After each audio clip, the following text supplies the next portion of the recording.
kwinjiza Julian Alvarez muci bya 2026 bisa nko bigoye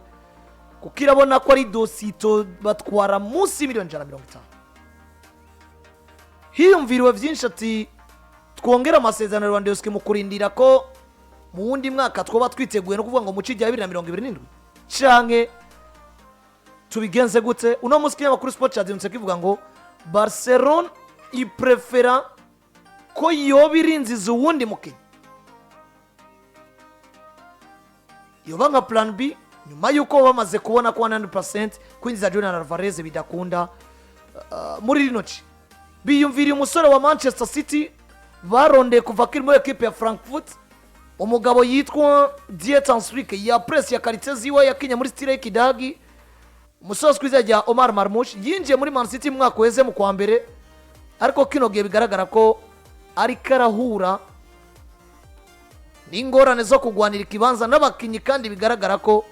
ubwo rugero barumurusha canke bo bari bafise iyo consistency na cancare ko yaheruka mu gikombe ca Afrika abandi babandanije bakina.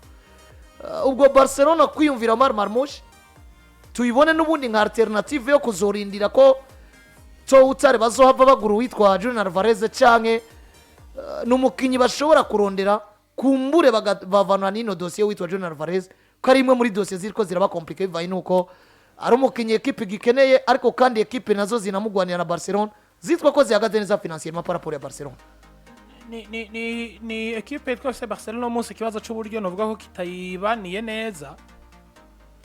biri gutuma batakaza umutwe. Ejo biyumvira Rashford kumugura burundu, ejo biyumvira Julian Alvarez, ejo biyumvira Marmoush, ejo biyumvira uyu mugabo akina kwa Juventus Vlahovic Dusan Vlahovic, ukumva biyumviriye nde Edward Kane n'abandi. Ariko Barcelona bagomba gushira umutima hamwe, bagomba gushira umutima hamwe bakamenya ngo à l'absence y'ico ushaka uryohere guca ubonye. Jewe mbonye umugabo witwa Omar Marmoush uburyo abaye kwa Manchester City ndamufata nk'uburyo Alvarez yahabaye. Alvarez nivyo aramaze gukonvenka kubera ko yavuye muri Liverpool mwana muto yisanga Manchester City, ahabwa uwo mwanya araprova, aca yisanga mu gikombe c'isi, aca yitwa meilleur buteur muri Argentine, muri equipe nationale Argentine yakinye igikombe c'isi baranagitwara. Ubwiza bwo gukomeza kubriya amaze kuja kwa Atletico de Madrid yisanga ahantu equipe imuhereza umwanya gukina ukwiye. Rero je uno munsi ndabona umugabo witwa Omar Marmoush hamwe Barcelona yorinda yinjira muri deal zo kuvuga ngo Omar Marmoush tugomba kumusinyisha. N'umwana myaka 25 nk'i Alvarez afise, ariko n'umwataka kwije bisabwa n'amategeko mu buryo ba Alvarez bakina na ba Lautaro Martinez, ku buryo umaze kumuronka ashobora gushaka kubwira ati reka tubane na Torres, abasigaye uzobura barondera twebwe twarakukurutse kuko na Omar Marmoush muri championnat ya La Liga yoroshe muri buno buryo simba ndiko ndamubona yo buri bitsindo 200 chaque saison, biba ari ibintu bigoye cyane. Ariko ikindi kintu kinyumeza yuko Barcelona itocika n'intege ku mugabo witwa Julian Alvarez, Atletico de Madrid yashize yasheshe ubufu. Baravuga ngo umugabo witwa Robert Lewandowski turi tayari kuguhereza amasezerano mu gihe woba uri mu agent libre Barcelona ataco mwongeye kuvugana. Amasezerano ya Robert Lewandowski arahera yari mu kwa gatandatu championnat zirangira. Iki kintu kiriko kirashira pressure umugabo witwa Simeone na Atletico de Madrid kuva ko boja kwa Barcelona bagatora Robert Lewandowski hejeje amasezerano, bakamuhereza amasezerano equipe yitwa Atletico de Madrid. Indani muri bo kumwa vyavugwa n'abanyamakuru muri Argentina avuga ati ndemeze ijana kwijana yuko mwakuza Julian Alvarez azokinira Barcelona. Nta preve yari afise. Mugabo Atletico de Madrid bashobora kuba batanguye gusanta ivyo bimenyetso vy'uko umuzare wabo nawe yifuza gusohoka agace Catalogne, bakavuga ngo nimba wogenda ntuzodusiga kuno, reka natwe twiyumvire ku mutama yitwa Robert Lewandowski. Ku ruhande rw'ibanje no nganda avuga nti hamwe Omar Marmoush barinze bamuronka bagashira kuri balance bagasanga ni wazimbutse kuri Julian Alvarez, ni wazimbutse kuko nabara rizoba riguye ukinisha umugabo nka Marmoush. Atletico yatakisha Alvarez n'abataka bari kuri calibre imwe, Marmoush azi gutsinda, Marmoush azi gutera imipira y'imiterekano yaba amakufra yaba amakorne, Marmoush dribra bigoye kubona Marmoush mwiza muri duel contre Marmoush n'umwataka Barcelona ifise Edi ku miliyoni 75 nizo Man City yatanze imukura kwa Frankfurt mu kwezi kwa mbere 2025 bigaragara ko ari option cyangwa se ari transfer yo twara make paraporo y'abandi basatirizi Barcelona ikeneye mugabo kandi ufatiye no ku myaka kumbure ya Marmoush kuko ugiye kuraba physiquement mwiza paraporo ya Dusan Vlahovic avunagurika kandi bigaragara ko mu myaka aracari muto style y'ikidagi nk'iyi novuga ngo ino intensité equipe ya Afrique ikinira ko bigaragara ko umusore yanagiye kwa Man City barigeze kuba bamwifuza uno munsi Marmoush bigaragara ko concurrence yabaye nini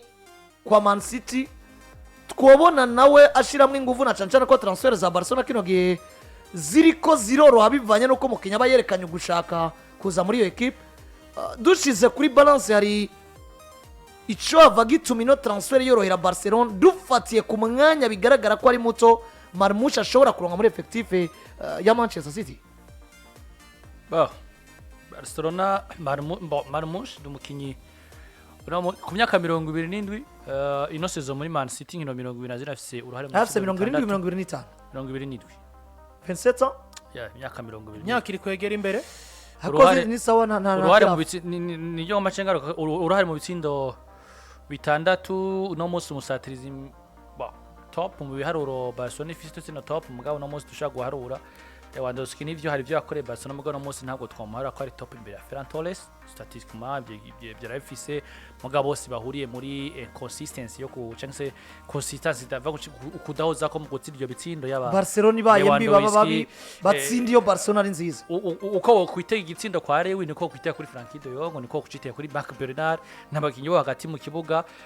ahubwo no munsi wumva ngo Lewandowski atatsinze cyangwa Torres atatsinze birasanzwe gusumba uko twobona ahubwo Rafinha atariko ratsinda no mukinyi kwa Jackson Lamine Yamal gusumba abakinyi bose bisobanura ngo izo performance zihozaho z'abakinyi Barcelona yo ifise ntabwo zihari zivago ziri invisible waja kuraba mwavuze karite nyinshi kuri Omar Marmoush Landry yabigarutse ko mugabo reka je ngaruke kuri karite imwe duel un contre un mu défenseur ku Umusatirizi mu gihe bishitsa kisangamwo ari mu yo duel sinibaza ko Ferran Torres ari mwiza gusumba Omar Marmoush kugumanya umupira kukonserve umupira mu gihe ufise ukagira iyo control ukaprotege ugatanga kuko ibyo byose muri je Barcelona ikina birimo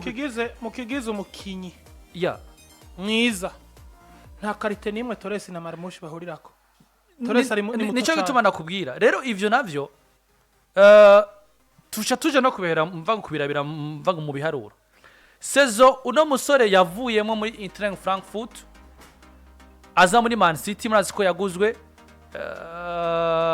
sezo iheze agugwa muri yaguzwe ari mu kwa mbere miliyoni 25 mu nkino 23 n'amazi kuba akinira Frankfurt toute compétition confrontée yaramaze kugira uruhare mu bitsindo 33 ibitsindo 20 pas désive 13 anavuye muri misezo muri misezo ndakwibutsa ko Bundesliga yarageze mu nkino zanye mukibona ko Marmoush umuhara muri retro amere bitera ba Bundesliga yadahura na consistency no gutsinda cyane kwa Harry Kane turiko batumuhara ko amere bitera Bundesliga mu gihe yari muri inde kumbure niyo marasezo niyo marasezo nawe uzi niba Harry Kane byari kumorera kuba amere bitera sivyo ari muri equipe nka Frankfurt ukacuraba mu mwaka uheze uko kugenda ataronka uwo mwanya Man City mu konta ko kubwa Erling Brot Haaland meme naho Erling Brot Haaland atari mwiza cyane mugana ko Man City prefera Haaland gusumba Marmoush kumuhengeka kumukisha kurande nibiki mu nkino 26 tukamisiyo konfondi aje muri sezo hagati yagize uraye mu bitindi 9 ibitsindo 8 na pass imivanga igitsindo bisobanura ngo ugereje kuraba na condition abaye muri Man City ntabwo ari condition zo mworohera gutsinda ibitsindo nk'ibyo yatsina muri Frankfurt uno munsi yasanze equipe biso mu top scorer nka Erling Brot Haaland rimwe na rimwe iyo bakinanye ibyo bitsindo biragoye kwesha kuri pressure akanahengekwa uwundi mwanya yahengekwa agasanga araba winga beza nka Semenyo beruka kongekwamwo ba Jeremy Dorugu n'aba Phil Foden baronderega mu mwanya ku ruhande nabo nyene rega tubashire mu meme na ba Savinho n'abakinyi Pepe yateza kurondera uwo mwanya bisobanura ngo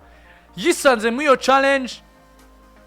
ico no kwita version ya Marmoush muri Frankfurt turayibura mugabo kabona ngo meme niyo yinje meme niyo Man City yisanze arabusanze ya Erling Brot ya Haaland Marmoush akareponda ni iki kintu ravyerega uyu muhungu yabaye kwa Eintracht Frankfurt ari kumwe no muhungu ari kwa Liverpool ugoye kitike bakina muri hole y'abataka babiri bataka ari babiri bataka kandi ugiye kuraba ugoye kitike ari mu bataka bafise technique mugabo Omar Marmoush yararengeye ugoye kitike nko ngaha ni Burayi jewe n'umwe mu bakinyi mba mbona peut-être ikijanye na gérance ya discipline yiwe kigoye kuko kandi wanashaka ari imigujamo bigagusaba ko nawe uyumviye kuko na discipline ya Pep iragoye ndibuka yari match ya Newcastle Ranepas umusore akabona ngo Newcastle yatunaniye ando baro outbox ndatera wanashaka ate outbox inshuro zitatu iya gatatu arayitsinda mugabo Pep ya match irangiye yanamusohoye mu rukino muri mita aza kuvuga ngo Omar Marmoush yavuye mu rukino ko atari kwakina ivyo namutumye bivuze ngo Pepe Guardiola bwiwe hari amananiza atuma mukinyi hakaba niyo rigeri baba mukinyi yo kwanka gutsindwa yitwa umwataka akaba yumva yokoresha izo nguvu ziwe mugabo uravye technique uravye physique uravye uburyo novuga ngo equipe isaba gukina umwataka imusaba gukina utunze uyu n'utunze Torres uyu unya bari nk'umuntu atunze harandi uwundi dufata tunze nka Victor Gyökeres ku ruhande rwanje nemeza yuko Omar Marmoush barinze bamurongo ni mwiza paraporo y'ibi bintu Torres ni mwiza paraporo y'aba bataka ba Barcelona ivyo ariko barafurika erega nabwire nango macishika kuri kino kintu Barcelona yifuza John Alvarez kuri plan ya mbere ariko bigaragara ko dossier iri compliqué kubazo by'ubutunzi uko iyo bari nka equipe peu importe prix byarige kuva kuyivuga ko Liverpool yibwirana na 70 kabiri yatanze ariko tugivise Barcelona Jose Maria Bartomeu yaguze Suarez ikagura Neymar ikagura n'abandi peu importe Alvarez abayashitseyo sivyo mugabo kandi uraba projet equipe irimo unamusi John Alvarez no mukinyi do profil imwemerera kuja muri equipe ishaka kumufasha gutwara ibikombe sivyo rero bisobanura ngo iyi Barcelona yifuza Alvarez kandi tubona ngo niyo profil nakomeye y'umusatirizi mwiza ivyo vyose abifise kandi ari no muri championnat yoba je pense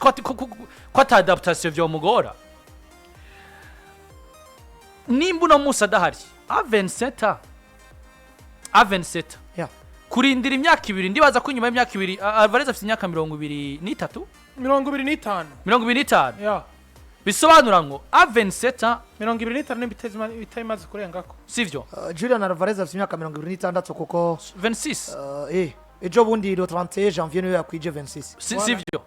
bisobanura ngo none no musi nimba turi mu mwaka Barcelona urumva nimba turi mu mwaka Barcelona musi ngo turi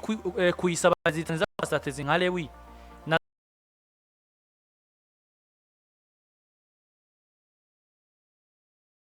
equipe kabikoze plan zogira ngo ishoro kwa yumvira ibindi nimba Barcelona Torres ashaka gutsinda ibitsino 12 mugaga cyamari nkino zitana kindi gitsinda tsinze sivyo tukaba dufise yo Barcelona do whisky iyo consistency ya Torres Barcelona ibura muri Torres kayirondera muri Lewandowski ikayibura nimba ari wiza amasezerano ariko arahera kandi hari amahirwe menshi ko asoba gusumba uko haguma